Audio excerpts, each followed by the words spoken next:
Good evening, everyone. We are thrilled to welcome a true visionary in the world of fintech and investing, Nithin Kamath, the driving force behind Zerodha and Rainmatter. From being a trader to revolutionizing India's investing landscape, his journey is nothing short of inspiring. This insightful session is organized by the Center for Capital Markets and Risk Management in collaboration with Networth, the Finance Club of IIM Bangalore.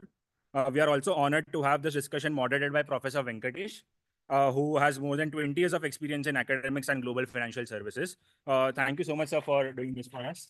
And this session will first start with a conversation between our guests, and then we will open this up for a Q&A for our all of you present over here. Thank you for being here. And sir, all over to you. Thank you. I think that original profile was done when I joined IMB. So now it's almost a decade later. So still 20 years of, anyway. So, no, it's good. In a way, I'm not aging, So, first of all, thanks, Nithin.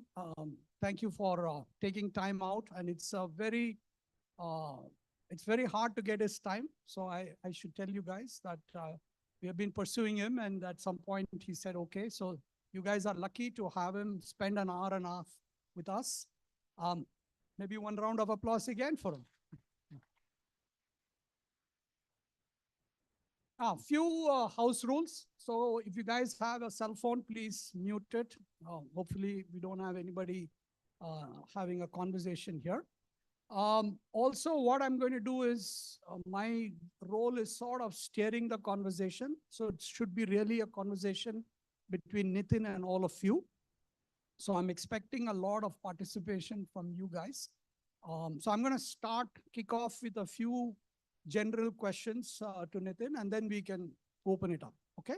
So if you have anything, please raise your hand, and I think somebody will be bringing a mic along. And we have also YouTube live. So you have to talk in the mic so that people can listen online as well. Okay. So I'm going to start, Nithin, with the first question being, I think Zerodha started in 2010, if I get it right. Today is 2025. So if you look back at your journey 15 years back, how do you rate yourself? You've done well, you've not done well. There are certain things not happening well. And also I want you to take it forward as to how do you see the next 15 years? Yeah, thanks for having me here. So Zerodha started in 2010, but my journey trading the markets started in 99, 2000. So in essence, it's taken 25 years. I mean, we got lucky as a business only, I mean, when people started noticing us, etc. in 2016, 17. So it took like 16, 17 years to get lucky. And I mean, we did quite all right, I guess, so, I mean, last year has been challenging because I met with a stroke. So this is, like I was telling you, Venki, is haven't done too many of this in the last year. So actually, this itself is a phenomenal achievement for him to come up. I think hats off to him. Thank you so much. Yeah. Yeah. So yeah, the last 5 years of the business has been quite spectacular. Like from COVID, so we were at 1 million customers when COVID happened. We are at, I think 16, 17 million customers.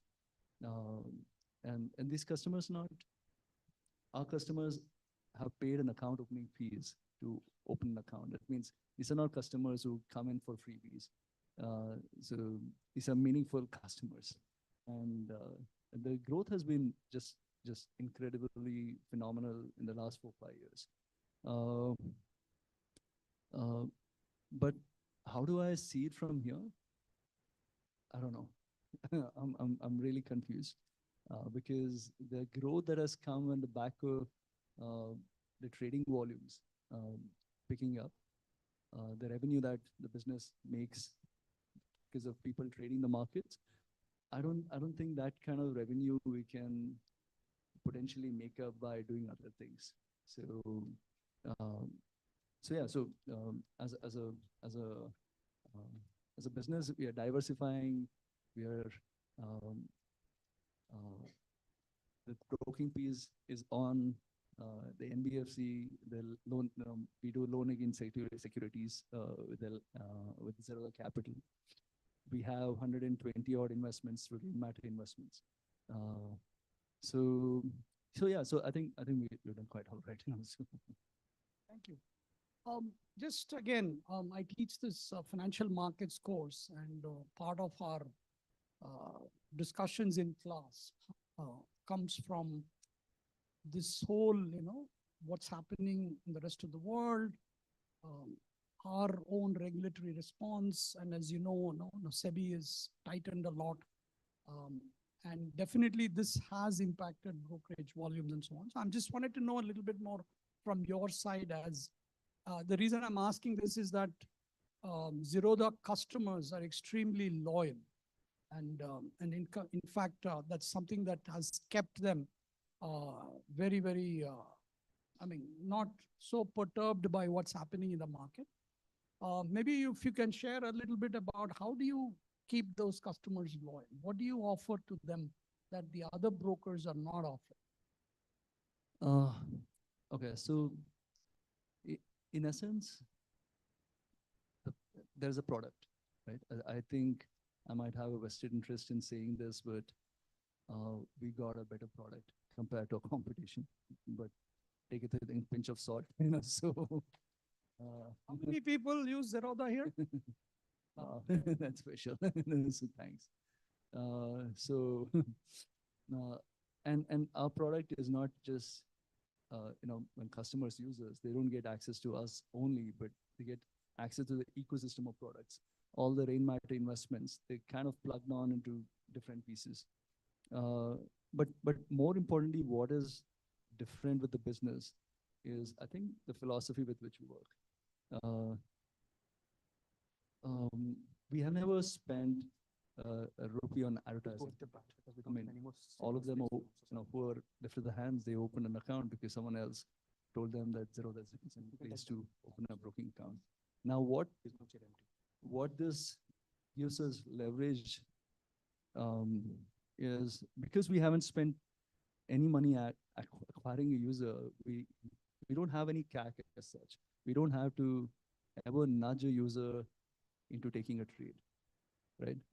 And that's a core difference core difference of why Zerodha is Zerodha, because we don't ever get into the business of nudging people to trade. If anything, we actually nudge people not to trade. And so I mean, in terms of all the interests are aligned, as in, we don't. I know because I was sub-broker with for 3-4 years before Zerodha, and I know that in the financial markets, in capital markets, people are very cold towards customers, right? As in, they look at every customer as a CAC. As in, I spent 2,000 rupees at acquiring this customer. How do I recover this 2,000 rupees as fast as possible? And with us, we never look at any of customers as a revenue target. In fact, in the business, we don't have anyone with a revenue target, right? So ensures that no one is mis-selling.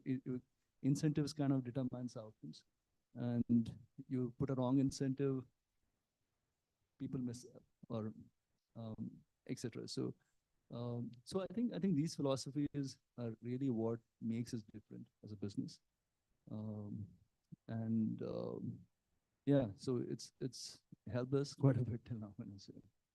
Actually, I think today, if Zerodha tells you that they don't really go after the customers come to them, then I think obviously now they've reached a street cred for you to take advantage. But at the beginning, because we have a very vibrant incubator at IIM Bangalore.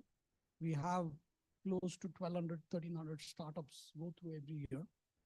And the classic question that entrepreneurs ask us is, how, when everybody else is doing something, how can I stand out and do something different? So I'm assuming a brokerage model is all about generating volumes. And here you guys have taken a philosophy that I don't want you to trade if it is not in your best interest. I think that's a phenomenal thing to do, and maybe the only broker in the world who does that. How did you do this at the early stage? I mean, there's so many people who come to me and ask,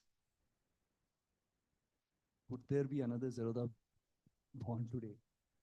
I don't think it's possible for another firm to start and be like us in the field of broking. Because this started back in 2010, and that time it's taken 14, 15 years to get here. And it's been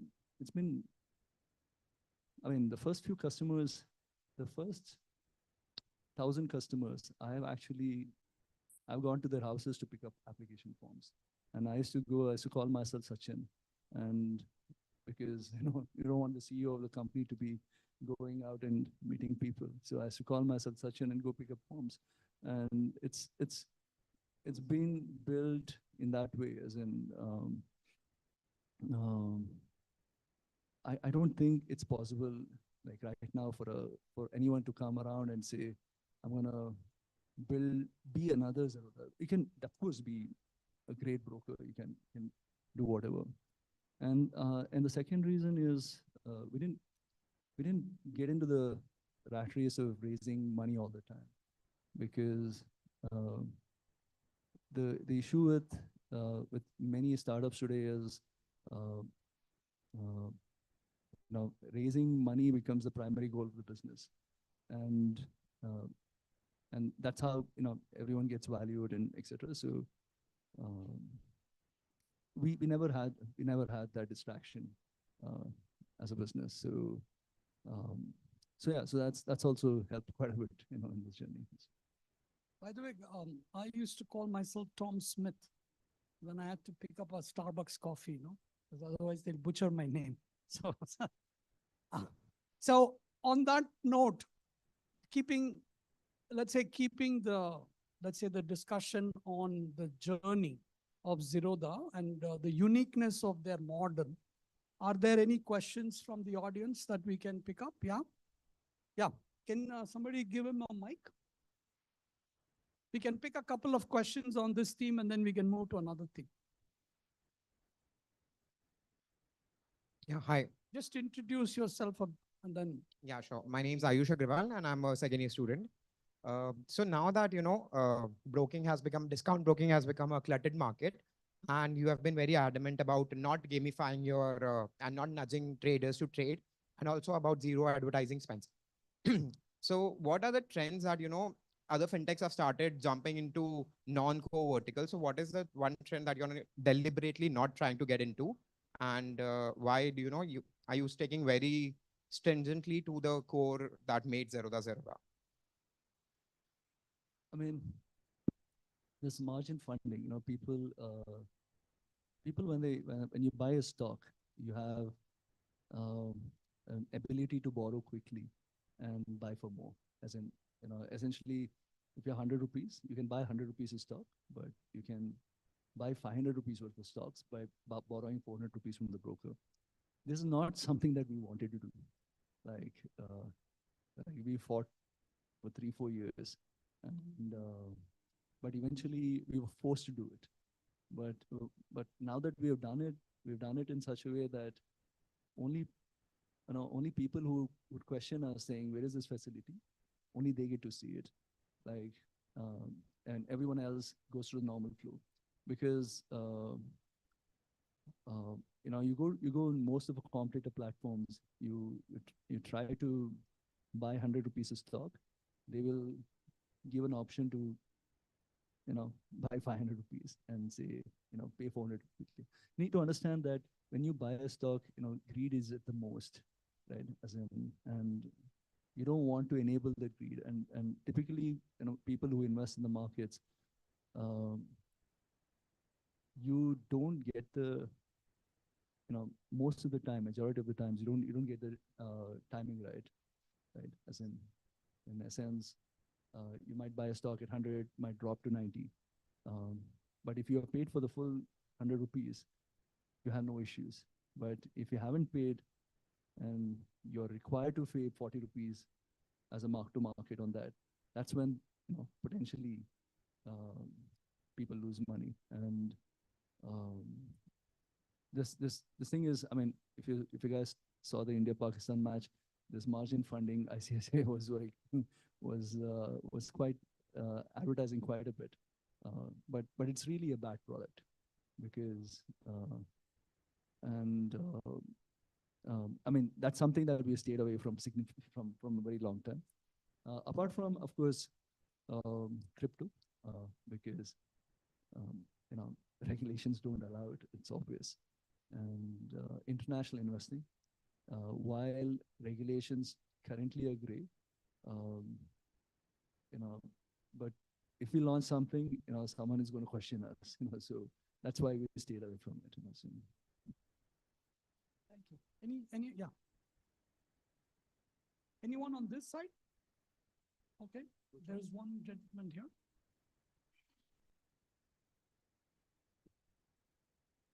Thank you, first of all. I'm Manan Samdani, a second year student here. My question is on the entrepreneurial side of Zerodha. It's mostly bootstrapped, that's what I've understood and read. So how are you able to, build the entire organization, not only financially from that perspective, but also from the capability building in such a highly regulated market? So ensuring everything is in place, building that team. So if it would help if you can throw some light on these. Yeah, I mean, like I said before, as in, I think this the reason for the success of the business is really the 10 years that went into before Zerodha happened, right? As in, I was trying to build a business around my core competency, and the core competency was built for 10 years. So, the first 5 people, we were all, we used to sit out of this office down the road, just above Vodafone office. It's um, um, so yeah, so um, that's how it started.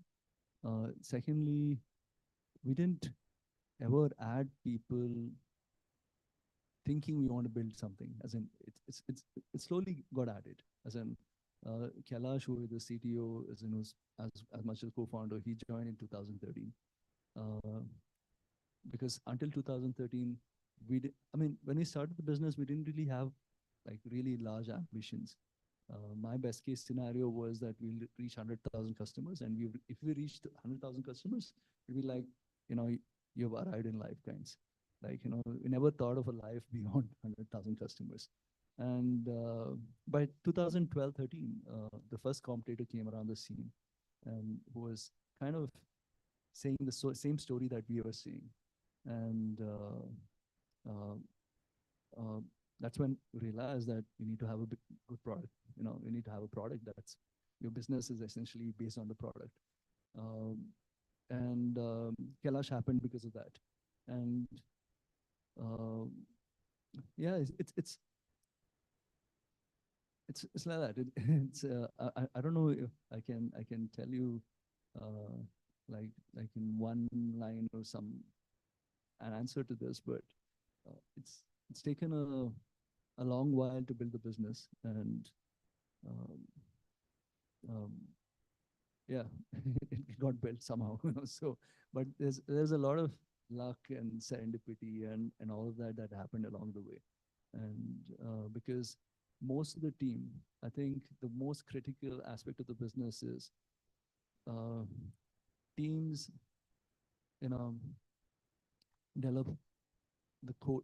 So thing is, every time you hire someone, you guys will, will maybe get out of the college and get into jobs, etc.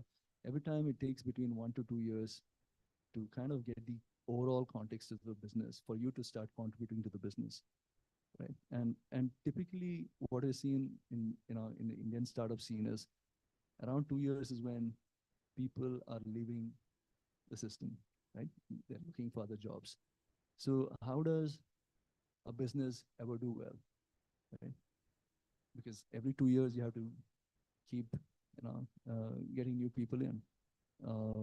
I think the one of the reasons why the business is done quite well also is the core members of the team, maybe 100, 110, have been with us right from the start. Like in the tech team, maybe 2 people have quit till date, and in the core business and the ops team, maybe 2 people have quit till date. So, so the way money compounds over time, people's skill set also compounds over time. So it's about how do you retain talent? Um, I mean, nothing against IIMs or IITs, but we don't have anyone from IIM or IIT. I mean, so Wise choice. because the best, I mean, the thing is, I think the whole company is full of people from second grade colleges, not even RACs and etc. It's basically that. It's people who had the motivation, the intent, etc. And you gave them opportunity, and you grow along with them. And for most of the people in the company, we were really the first jobs. So they really joined and picked up things, and that's how it's got built. Actually, it's a great point that he raises, because I think even among the startups that we see, the people with the hunger in their bellies, they are the ones who are able to survive the shocks. Because otherwise, just that you always look for another job. So if this doesn't work out, I can go and get another job. So I think that's a great thing. And I think just to answer your point, one more thing is, this is actually a broking model, is a cash model. I mean, aside of your initial capital that you put in, more revenues come in as more people trade, right? So to the extent that they can keep the costs down, then there's no reason to raise money. In fact, most of the startups that we have in our incubator, we advise them not to go for capital or investors, because if you can generate your internal capital, nothing like it. But many of them do, because it's like a FOMO effect. Everybody else is raising. I have to be in the tables of the. I mean, yeah, all the money that's gone into the business till date is 12 lakh rupees. That's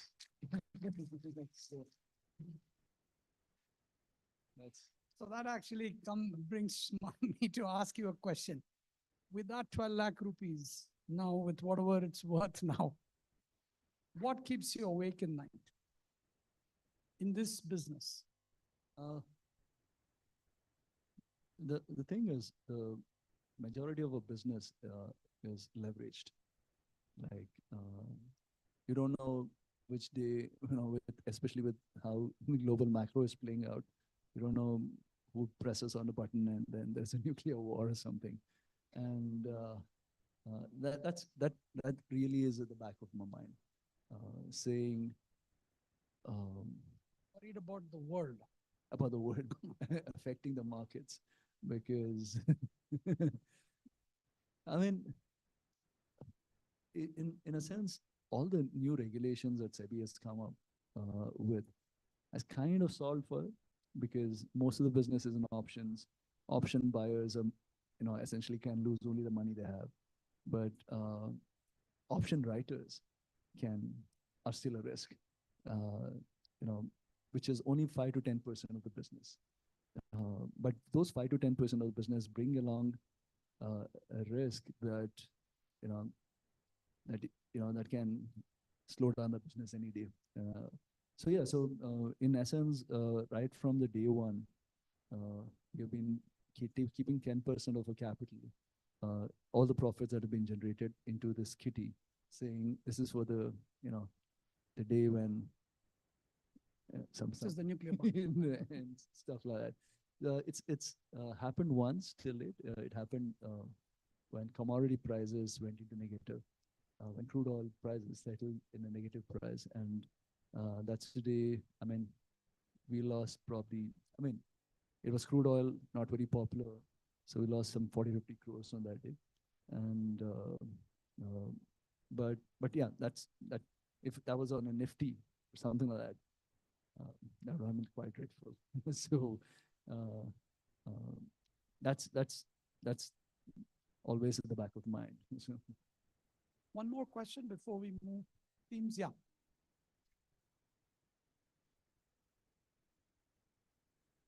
Hello, my name is Sankalp. So I'm a first year student. There are my two questions. First question is that I've read your statement that trading is the toughest way to make easy money. So I want you to elaborate on that part from the perspective of we as retail individuals who are, let's say, transitioning from investing in mutual funds or index funds to trading point of view in future. And second one is that we have seen your chemistry and your brother Nikhil as well on WTF podcast. So reaching at this stage, how the division of responsibilities happens between you and your brother when it comes to the management of Zerodha? right. So yeah, see, think about trading, as I said, is the toughest way to make easy money in life. That's because okay. So assuming the you buy a lottery ticket, right? Your 100 rupees turns into a lakh rupees. You won't buy 1 lakh rupees worth of lottery tickets, would you? Right. The problem is, if you trade, your 100 rupees becomes 1 lakh rupees. You're going to take the 1 lakh rupees, you trade the markets, and that's a problem. So essentially, I mean, SEBI has put out its data, etc. Um, just 1%, less than 1% of the people actually make money in the markets. That's because I think it's essentially why startups fail. The same reason, as in it's greed to earn more than what you can. I mean, most of the times, startups, if they're not super aggressive, etc., they can survive. But yeah, the reason is that, and about trading is it's everyone can trade, right? As in, not everyone can do a business. As in, probably 300 people in this room, and everyone can start up. Everyone can't start up, but everyone can start a trading account and put money and start trading. That's a problem. And when I say trading, I mean futures and options trading and leverage trading, etc. I don't really mean investing in the stocks. So that's the thing about Nikhil and me. As in,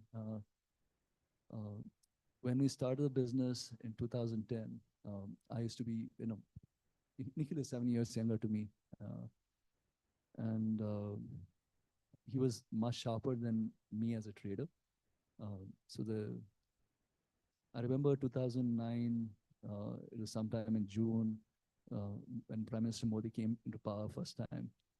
Markets went up 40% in 2 days. No, it's never happened in the history of Indian markets.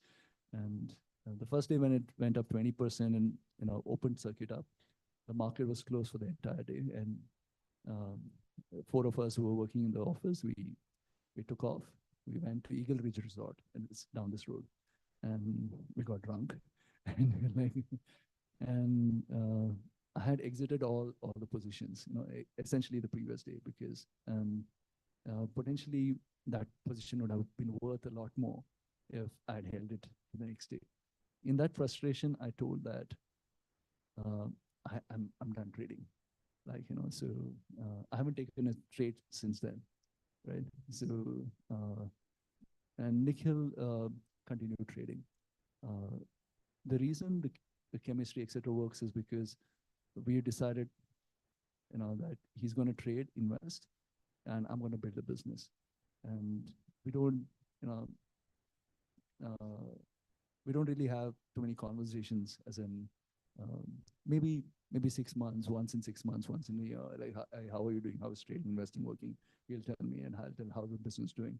Um, but uh, but yeah, but that's that. I mean, I think uh, a lot of times when you interfere in each other's business is really when conflicts arise, and we have ensured that there's no that interference that can lead to conflicts that's there between us. So yeah, so that's how the chemistry is quite good. So By the way, I have to tell you, he's killing you, man, with this podcast. So you got to do something. no, I mean I think his podcast is an extension of himself, as in um, he's single, so he can give a lot more time.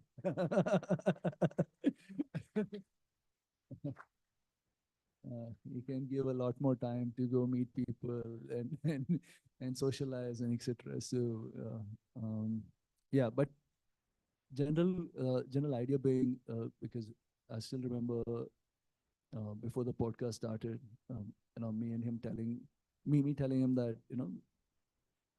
because he was having the conversation, the best conversations, and it was just private, as in and and and the discussion was that why don't you take these private conversations public and um, and really I mean the podcast has got to show proof.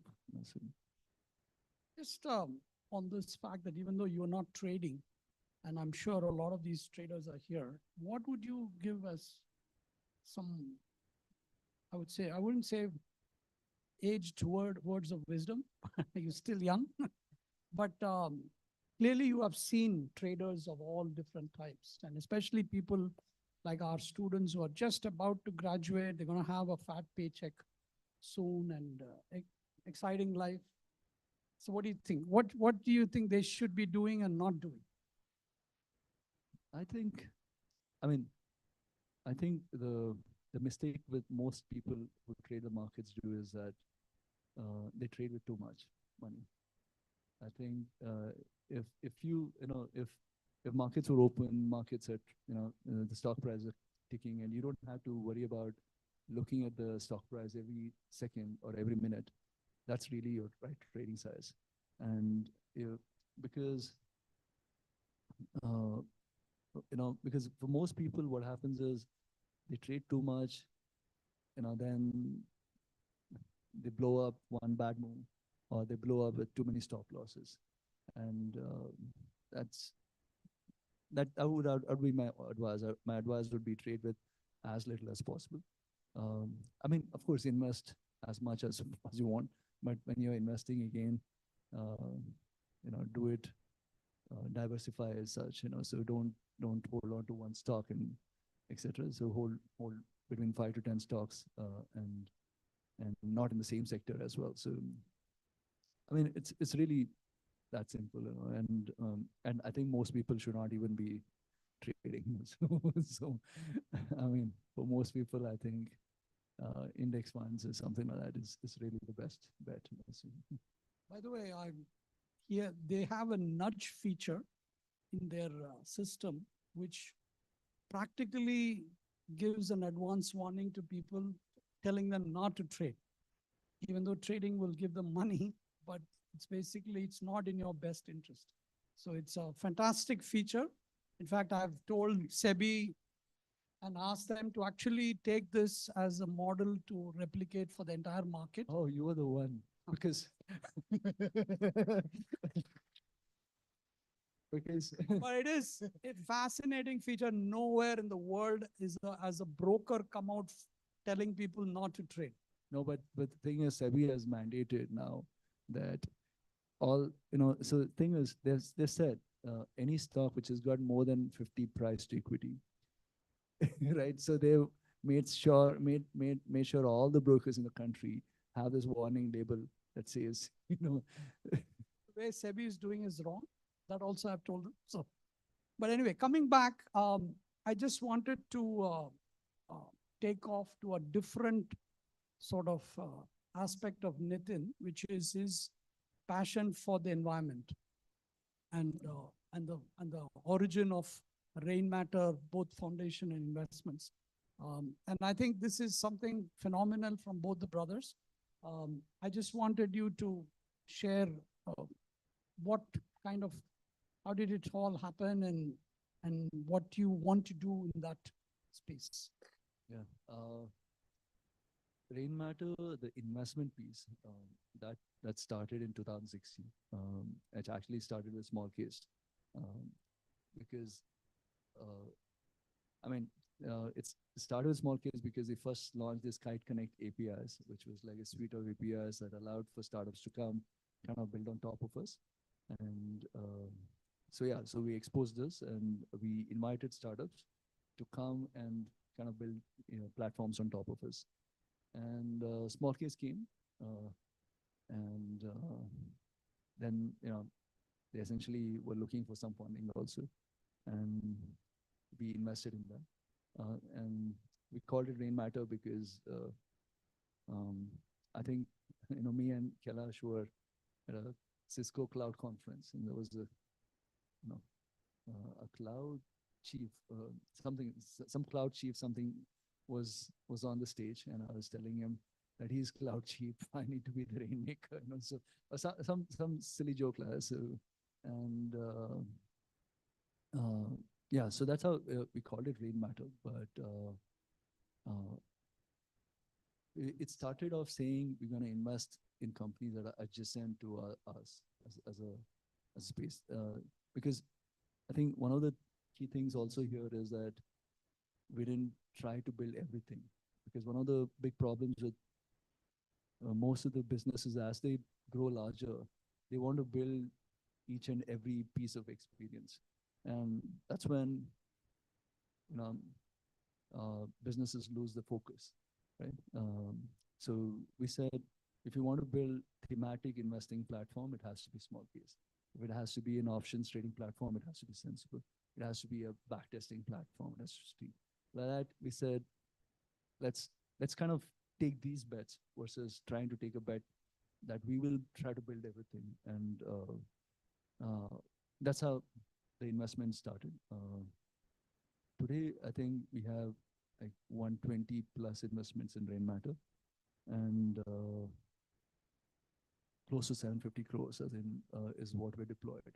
And the investment, the foundation piece started 2020, because what we saw was, I mean, what we also realized was like how for-profit startups need money, but there are so many problems that can't be solved by for-profits. You need the social sector to go and address these problems, and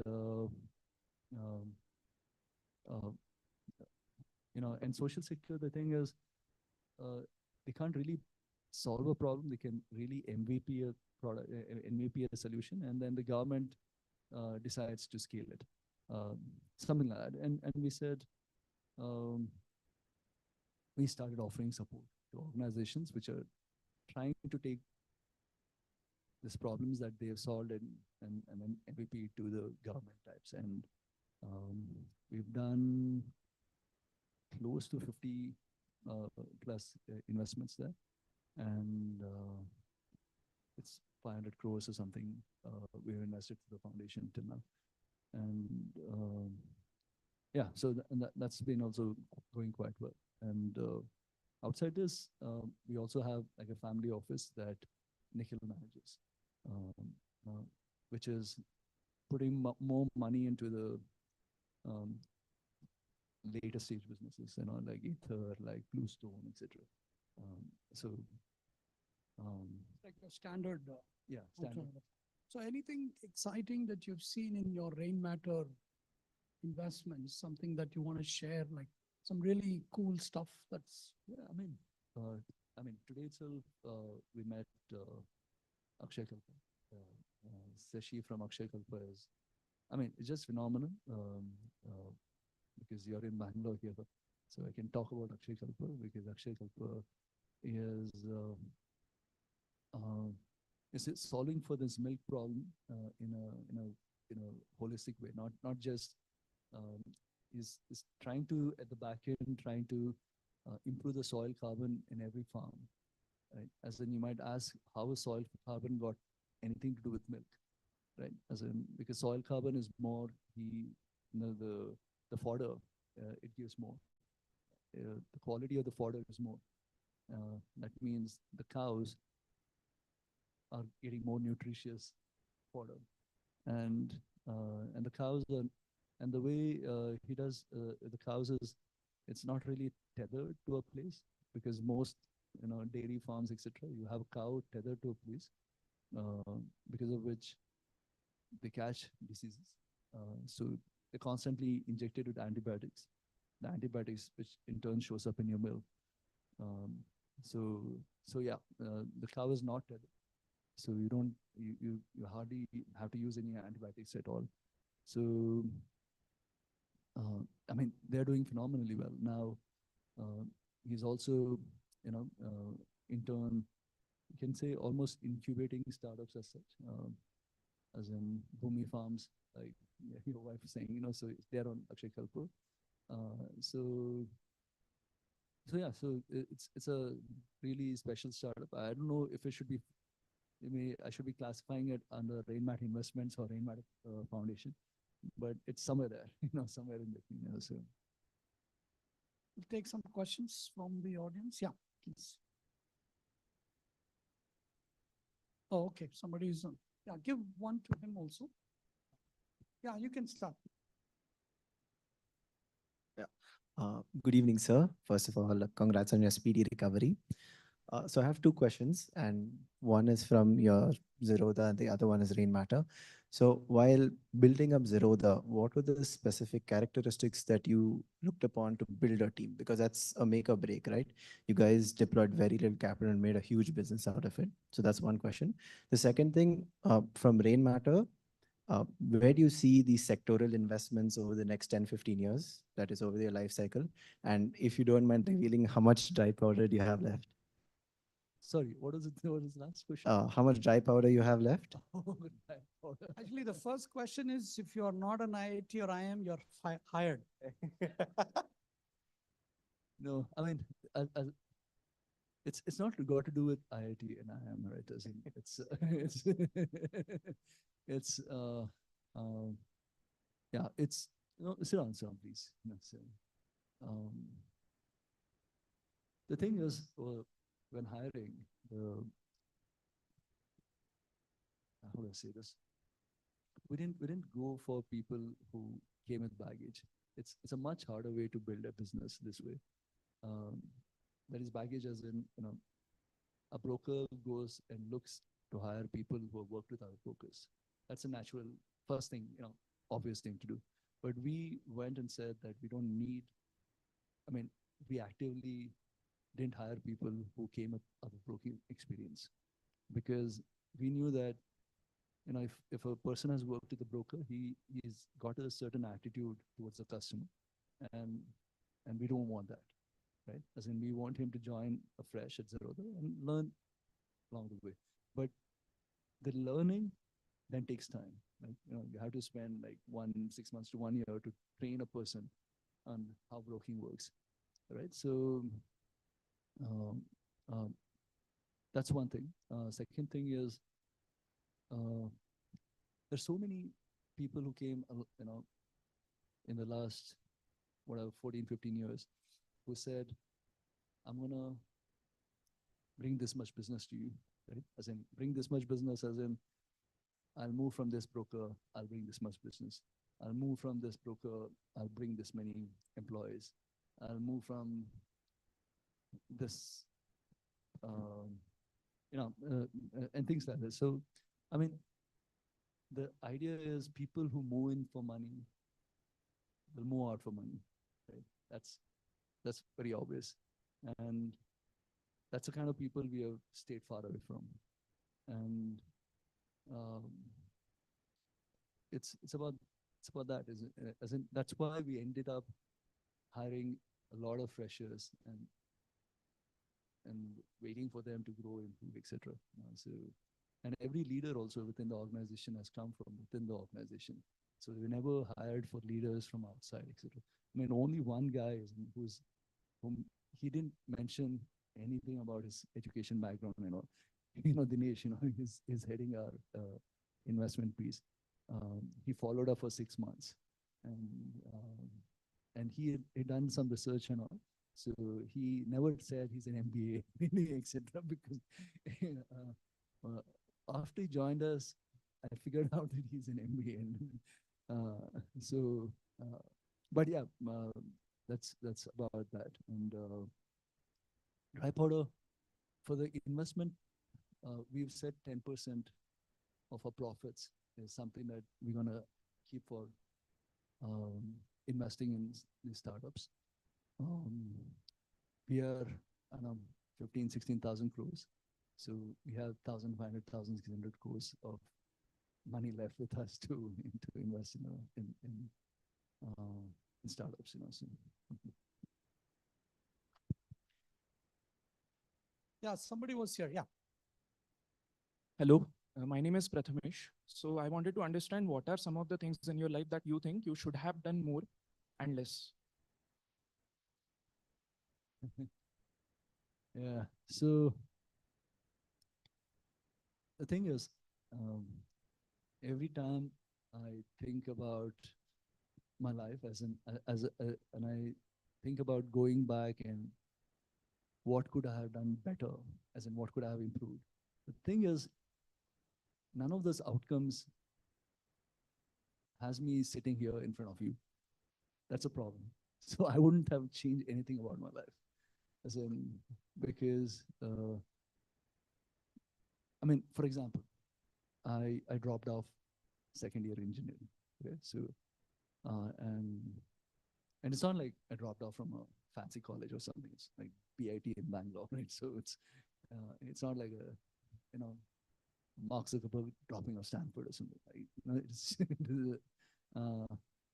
But if I had finished engineering, I came from a Brahmin family. I would have been forced to go get a job. And You would be sitting on that side. Finished your engineering. So there's so much luck, serendipity in this whole journey that's happened. It's incredible.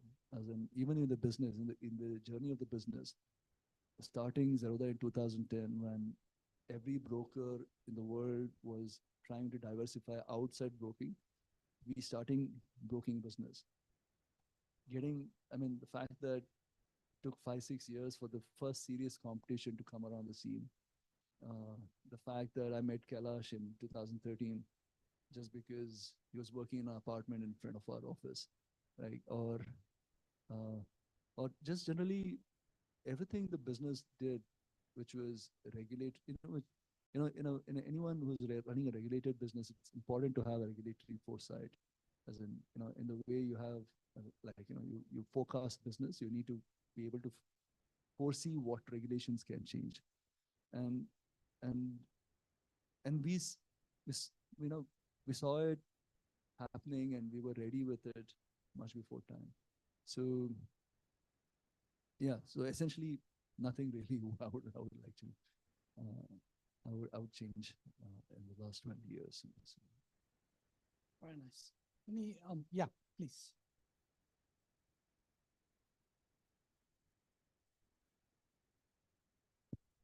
Hi, I'm Tanya.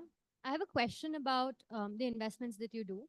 The thesis when it comes to these investments, do you have a personal sort of process that you follow?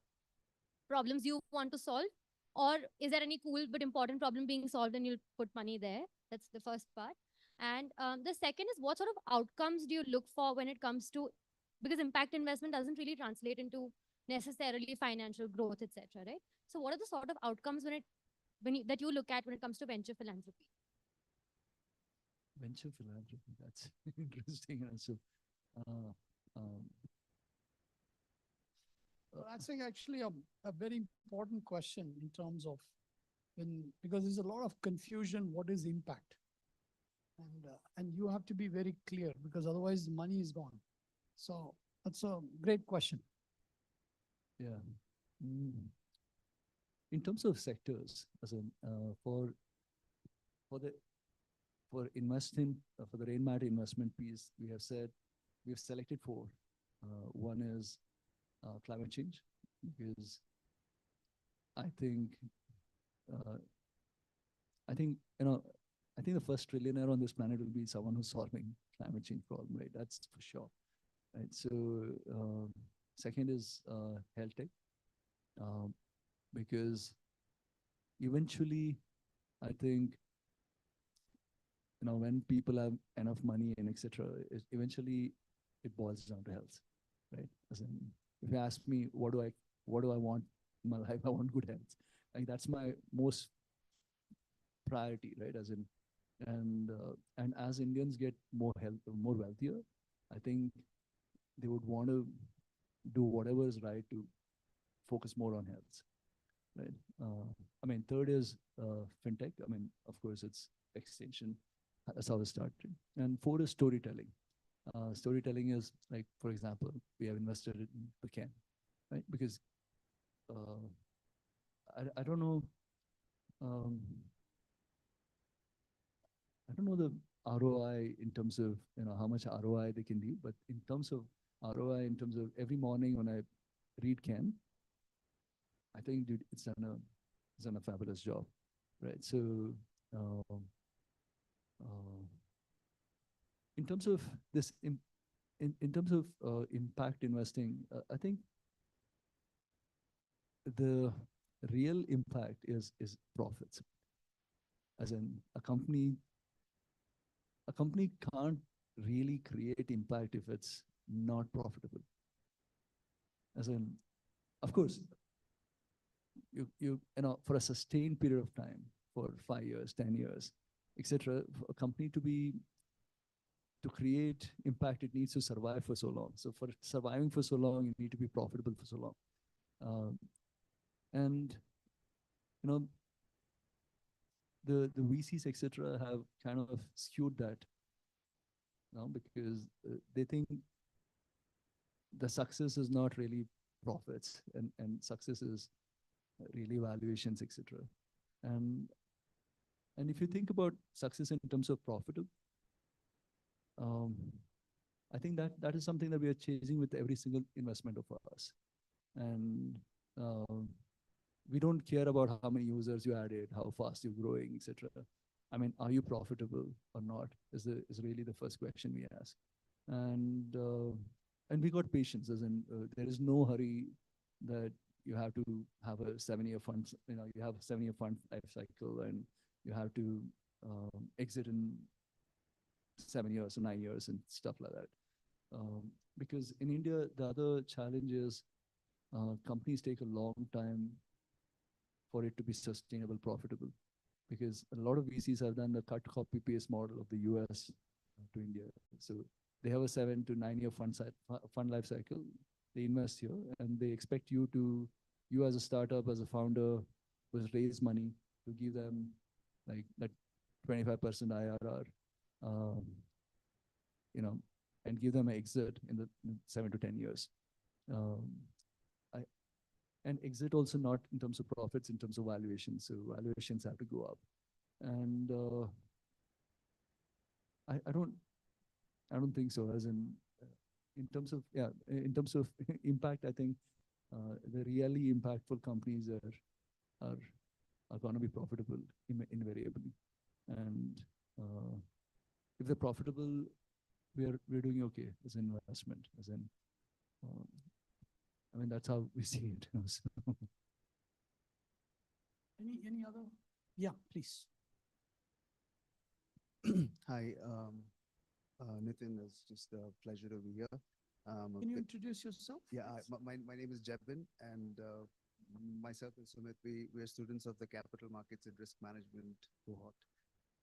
Personally, I have a background in marketing, and then I thought at this point in life, I just should give finance a shot. Uh, Thank you. So obviously that marketing muscle is probably what I'm gonna appreciate here. I'm a big fan of your content marketing piece, the emailers, the stuff that comes out in the daily brief.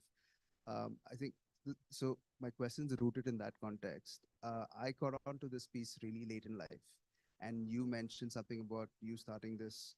Your thought about the business, Zerodha in itself started in 1999, 2000. I think kids at that point in my age were either shoplifting or playing in a band or getting into fights or whatever. But thinking now, what would you bring back from that era of your life that you could then plug into a product for kids between the age of 9 and 15? I know Varsity is a great product, and I have access to it now. It is accessible. But my thoughts were, how could you reach kids who are probably outside the IIT IIM moat or the CAT or the time moat? There's a moat of people who probably live outside the country. They're not, no, they're not great achievers, but they're still, relatively available. So that was my question. See, thing is, I don't think people, kids should really start investing in the markets in 9 to 15. If you would ask me, I would say probably 17, 18 is the time, because 9 to 15, I don't know. It feels too young to be learning about the markets and learning about money and importance of money, etc. Because 9 to 15 is not really time when you're earning your money, as in you're depending on someone else's money. While of course 1 in 1,000 might be that extraordinary guy, but I don't, and personally I don't think it's like the right age. But what I've not really thought about it, so because with Varsity itself, we have extended into this new way of running live courses. It's called Varsity Live, which is like a screen where a tutor teaches 1,000 kids, 1,000 adults, whatever, so at a time, and it's a two-way interaction. So that's, we just launched it like 2-3 months back, and that's doing quite well. And because the thing is, when and the thing, the thing is, a student or we have to have a commitment of sorts, so to sit through a class, and because he in this Varsity Live, he's giving 2-3 hours of undivided attention, because he's got a camera on, he's interacting, etc. We know that he's got that, and yeah, that's the way we're looking at it. Just to add to it, I was talking to Kailash, was there in Bombay, and he was talking about building Varsity in multiple languages. If you take away that age category that you mentioned, how do you reach to a larger population who probably are not conversant in English? I think they are already thinking of using AI, and so I think that's. Oh yeah, that we are in terms of other languages, etc. We have content. Right now we're working on Hindi and Kannada and etc. So.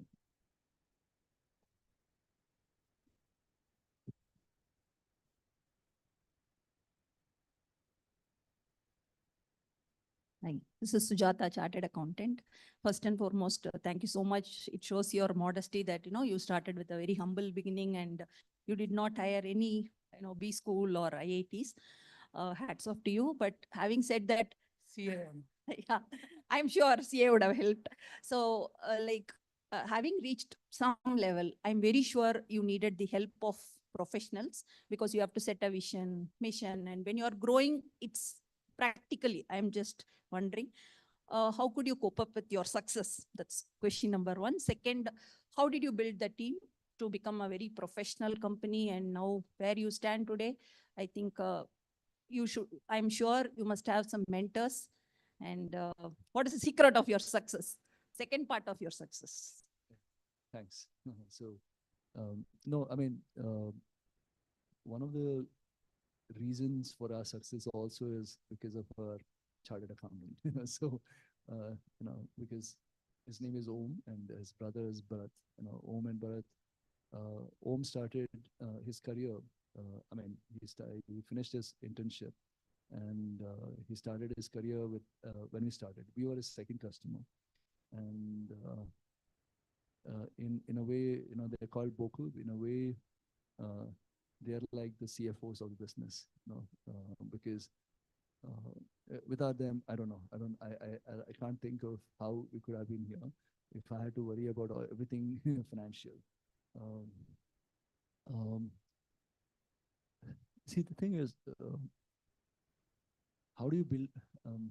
See, we have essentially worked on only one core piece, right, which is the broking piece, and that was extremely core competency to us. As in, that was really, is something that I had dreamed, slept, worked, etc. for 10, 15 years. So, and around me, we could set up a team who extended my role of sorts. So, yeah. So I don't think. I mean, I can't tell you what is the reason behind the secret of success or something.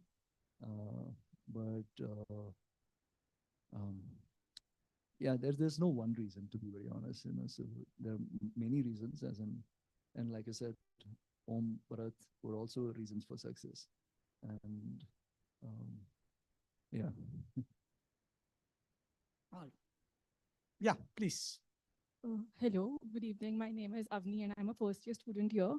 My question revolves around entering or maybe being in a very regulated industry. From your experience, has it been easier for you because especially when you're entering, that you do have a set of regulations set up, or is it more difficult that there's very little scope of innovation and differentiation around? Yeah. In essence, in 2009, when I said, we got drunk and we decided to start Zerodha. Between 2009 to 2010 August is when we started. One of the things that most people scared me with was a regulator, like saying that you're gonna become a broker, you're gonna have SEBI's regulation, etc. on your head. But regulation is really, I mean, at least with SEBI, I would say the regulation has been quite easy. As in, while regulations are tough on the business, but there is no ambiguity as such, and that's what regulations are meant to do. And regulations also kind of act as a moat, because now, and I started to appreciate it more as in when I spend more time in the business, that if there was no regulations, every single person would want to become a stockbroker, right? The fear of the regulations keep 90% of the competition away, and yeah, so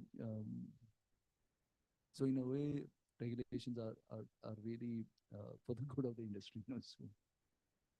In fact, the way we think about it is people who are already in the business want regulation. The people who are going to start, they don't want regulation. So I want to just change the theme a little bit to another of your pet passion, which is about India. And I think I've heard you in many forums and also in your social media talk about the potential of India. And the fact that, we are waiting, and there's so many interesting stuff going on. And I want to get your views on how you see this, because sometimes I'm looking at countries like Japan, China, Korea. They all have created players who are globally well known, the global competitors. And we don't have the side of the couple of IT firms. So do you think we could get there like the way those guys have done? or what's your view on how we should, and again, another sort of ulterior motive is that a lot of our students generally join multinationals and sort of follow the Western model, you know. So given that, how do you see this? No, I think we need to find ways to first retain all the talent in the country, right? I mean, I don't know how many of the people passing out who would move out of the country, but I'd guess a large number of people would be that. You know? So, I mean, the good thing has been that over the last few years there is kind of a reverse brain drain, like people from the US looking at this India as an opportunity coming and starting to build. So that's really nice. I mean, until 6 months back, I mean, the stock market was playing along, you know, so the last 6 months has been, you know, you had to question, for the short term at least, how is India looked at? Because I have a feeling most of these international VCs and private equity firms, etc., they have, you know, as a copy paste model, I don't think VCP in India made sense for them, right? So because except for Axel's few funds, Sequoia's first few funds, I don't think VCNP has really made any money in this country. And until that happens, I think foreign capital will be tougher. But that said, what has happened in the last 2-3 years is domestic capital has opened up, and domestic capital comes with a, you know, with a lot more patience, right? So, and that's really the good thing happening. As in, I would say, probably 15 to 20,000 crores of Bombay money is coming to them, you know, to you know, these IPO bound companies and etc. So, yeah, so it's okay, I guess. So, yeah. We'll take some more questions before we wrap up. Yeah, please. Can we give?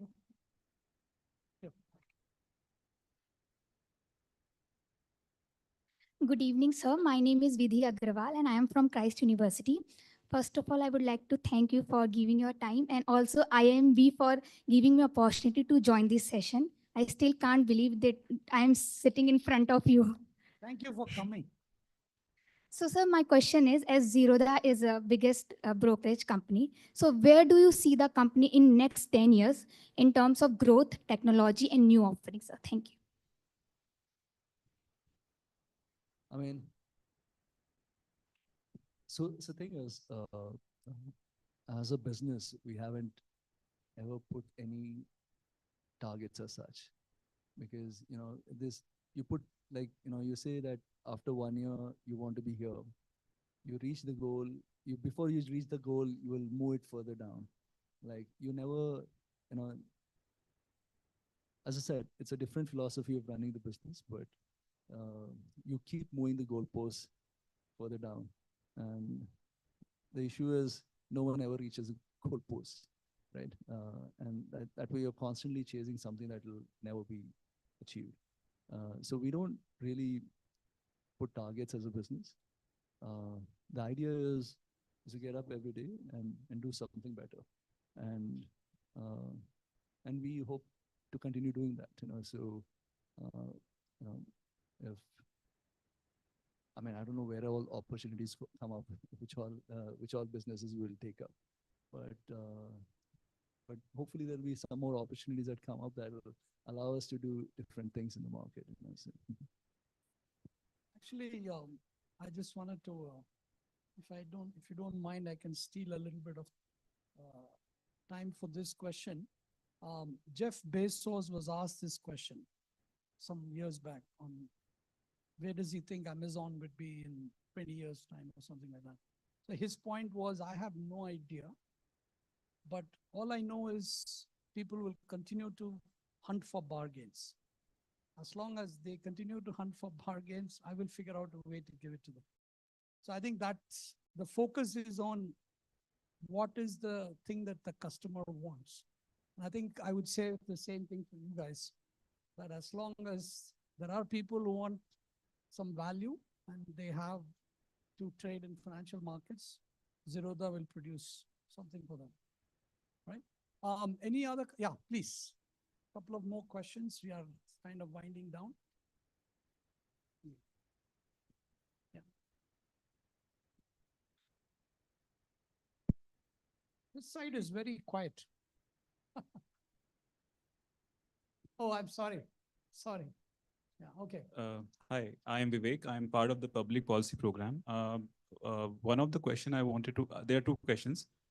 First is regarding SEBI's regulation last year regarding the separation of the role of chairperson from MD or CEO. And the reason behind that was to improve the corporate governance and bring in professionalism in the corporate sector. That did not turn out well, and they had to reverse it. So one of the things you said that you were able to foresee a lot of the regulations.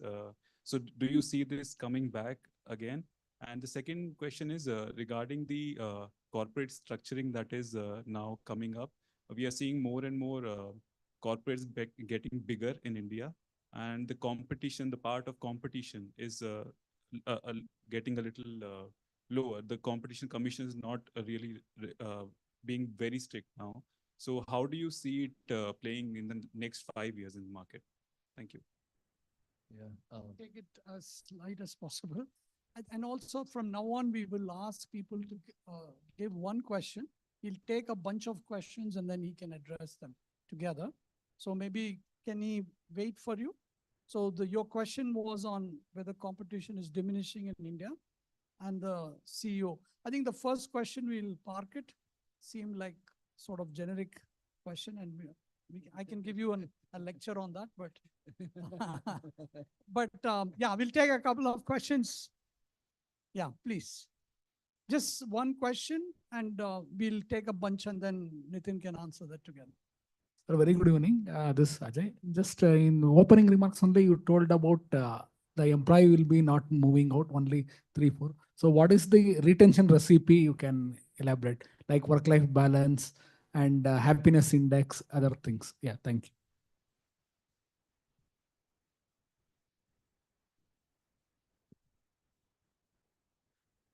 If you have to launch a business in a new industry, which industry it would be and why? He's very, you can't mess with him. Yeah.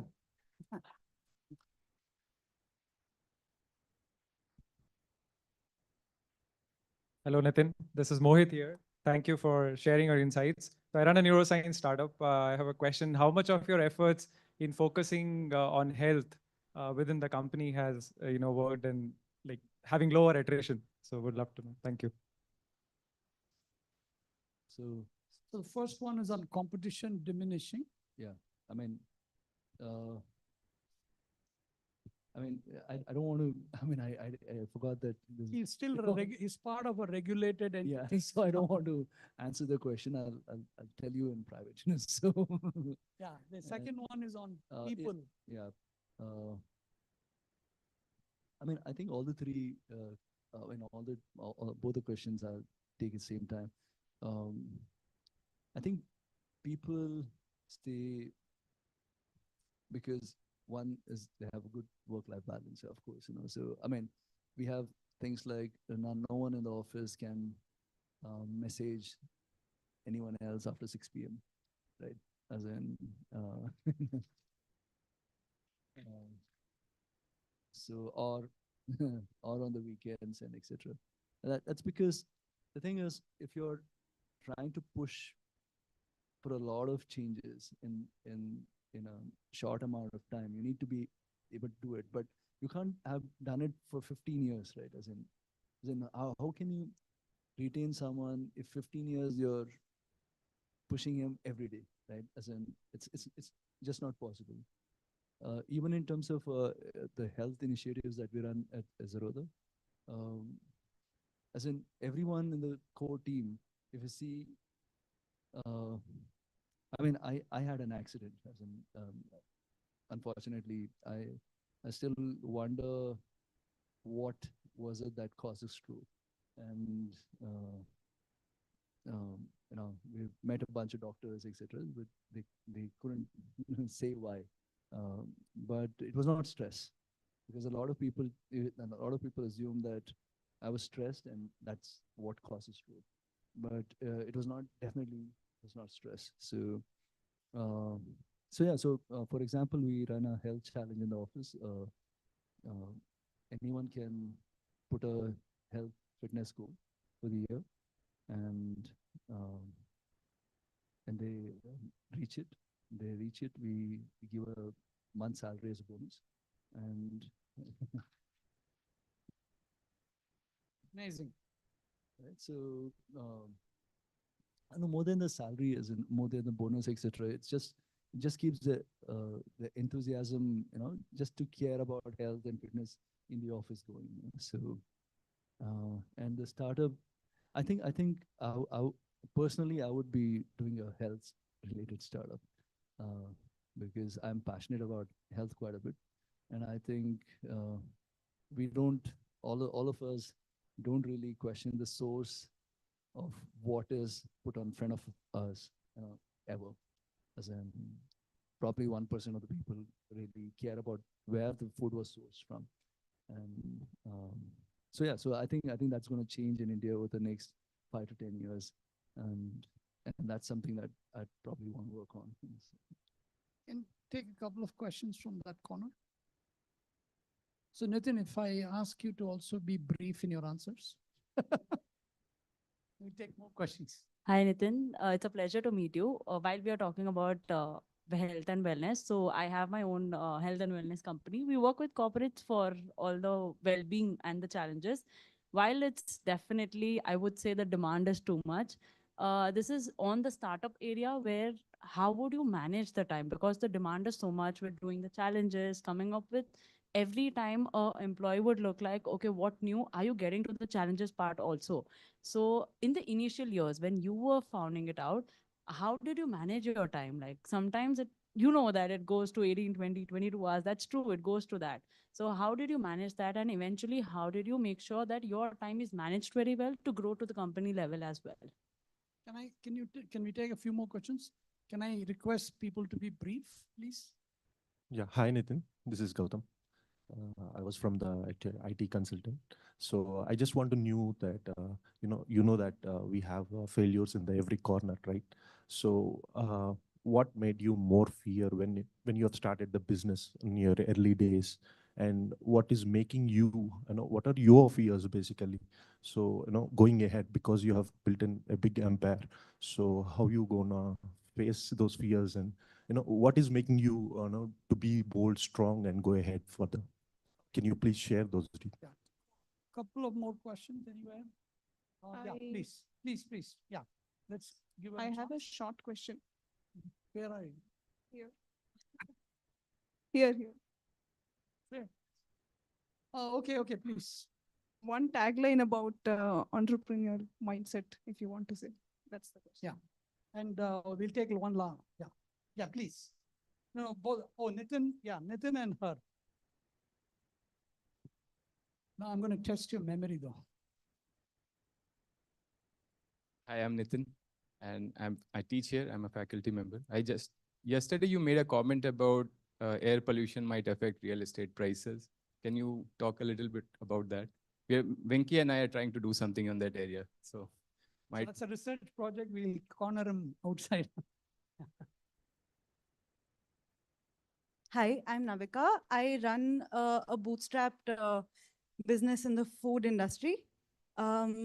So your approach to how you manage your team and overall people management, the way that you've led your business, it sounds really grounded, and there's a sense of focus in the way that you speak about these things, which is not usually the case.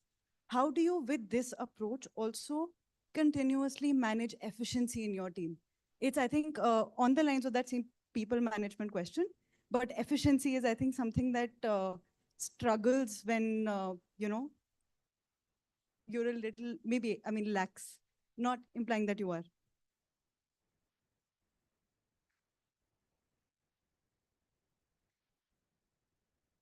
So, question you missed. Okay, I'll go backwards, so it'll be easier. Uh, I mean, in a way, we can afford, as a business, we are at a stage where we can afford if a few people take it easy, little easy. I mean, um, the question is, how much is right?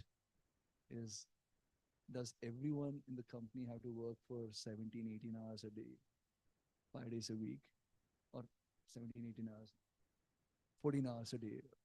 I mean, the idea is, if you want to think about business in a long-term perspective, if you want to think about 5, 10 years, you want to think, will this person be working 14, 15 hours a day at the end of 5 years?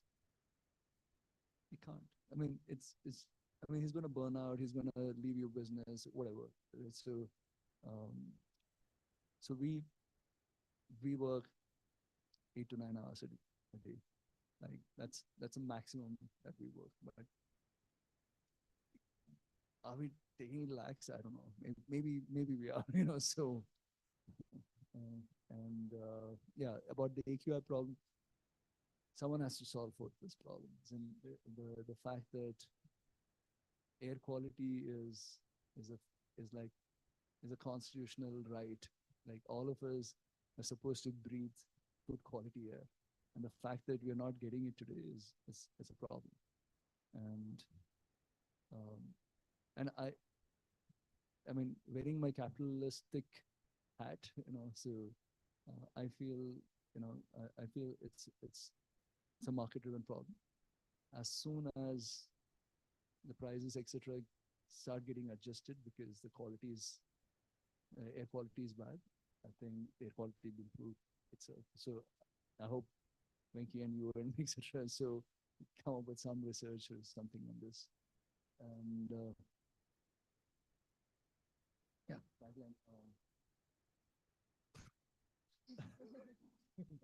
if you, I think for most business people, as in I would say, we are essentially, we are like traders. We are like, because trading and running a business is very similar. So, and I would say it is, if you don't bet, you can't win. And if you have, damn, I forgot the. Okay, so I'll come back to you later. So, and there's one question on fear. I mean, fears. see, when we started the business, it was okay. So the thing is that thing about students passing out from IIM is, when you start a business, you have a parachute, right? As in, if the business doesn't fail, you can very easily get a job, and you have that parachute with you, and that wasn't there. As in, that wasn't there when we started the business, and you're pushed into the deep ocean, and you're, the only thing you can do is hope that you can swim and survive. And that was not really, I mean, I don't think it was fear, but there's like this whole thin line between being passionate and being foolish. It kind of works out, you're called passionate. If it doesn't, it's called foolish. As in, I've done a lot of foolish things in life, but now I can, sit down today and look all of those foolish things as, oh, I was being very passionate. So it's the way you look at life. So, and today's the fear, as in what is today is, as I said right at the start, a nuclear war is really the fear. And I forgot. What was it? First question, she was talking about her startup and her health. Can you Can you repeat that question quickly? Time management, yeah. Time management, sorry. I think, I mean, the first few years, it's a big challenge, right? Isn't? But I think you need to decide what kind of opportunities that you want to go after, as in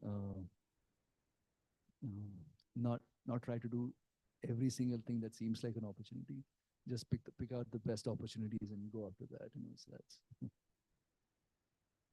Hey guys, I think we have run out of time. If it's okay with you, can we call it the day? So thank you, Nithin.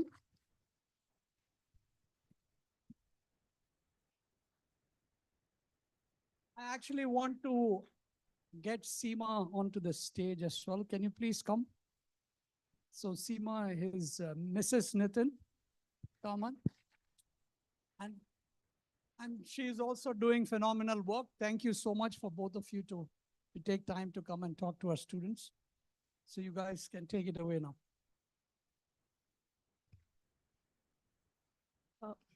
On behalf of I Am Bangalore family, we would like to express our heartfelt gratitude to you, Mr. Nithin Kamath, for sharing your incredible journey and valuable insights with us today.